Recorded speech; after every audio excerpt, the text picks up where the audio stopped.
หากเจ้าเป็นคนที่บ่ให้ความสำคัญกับครอบครัวบ่ใส่ใจปะละความการเบิ่งแยงการใส่ใจการเอาใจการเทคแคร์กับความว่าครอบครัวแล้วคิดว่ากูกลับมาเมื่อใดกูก็เจอมีเมียมีลูกกูท่าอยู่เฮือนอยู่แล้วบอกเลย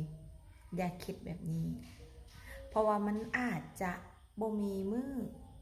มันอาจจะมีมื้อใดมื้อหนึ่งที่เจ้าหันกลับมาแล้วลูกเมียเจ้าบ่ได้อยู่คอยท่าเจ้าแล้วเพราะว่าเวลาคู่หลายคู่เลยนะแม่เป้าเห็นอยู่กันอยู่โดนไปกลายเป็นความเคยชินพอเป็นความเคยชินต่างคนต่างไว้ใจเชื่อใจกันแล้วต่างคนต่างเฮ็ดในสิ่งที่ตัวเองอยากเฮ็ดอยากไปอยากนู่นนี่นั่นโดยบ่มีปะละหรือว่าบ่ให้ความสำคัญเรื่องเล็กๆน้อยๆเช่นไปใส่ม้าใส่อยู่บอนใดเอียงจากที่เคยบอกจากที่เคยเว้าจากที่เคยล้มจากที่เคยขอ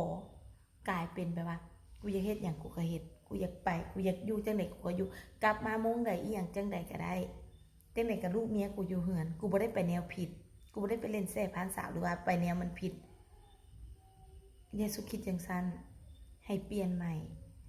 ถึงจะสิไปเวียกไปงานกะยามันคำมืดตื่นตาหรือเจ้าไปอยู่บอนใดแจใดมันคำมืดตื่นตาโมงที่เจ้าเคยบอกเคยทรงหาว่าอันนี้อยู่บอนนี้อันนั้นอยู่บอนนี้ไปบอนนั้นไปบอนนี้สิไปแบบนั้นไปแบบนี้ได้บ่เจ้าก็ต้อง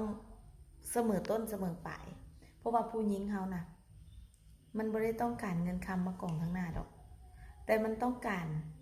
น้ำรอเลี้ยงจิตใจผู้ใดใส่ใจเบิ่งแยงผู้ใดให้ความสำคัญแล้วผู้ใดที่เสมอต้นเสมอปลายผู้หญิงต้องการแค่นี้ผู้หญิงบ่ได้ว่าต้องการเขาพร้อมที่จะถูกที่จะสู่ซนไปนำเจ้าอยู่แล้วขอแต่มีความเสมอต้นเสมอปลายมีความรักที่จริงใจซื่อสัตย์ต่อกันเชื่อใจและไว้ใจกันได้2คือความเอาใจใส่ความเบิ่งแยงไปให้เฮ็ดเป็นน้ำรอเลี้ยงจิตใจ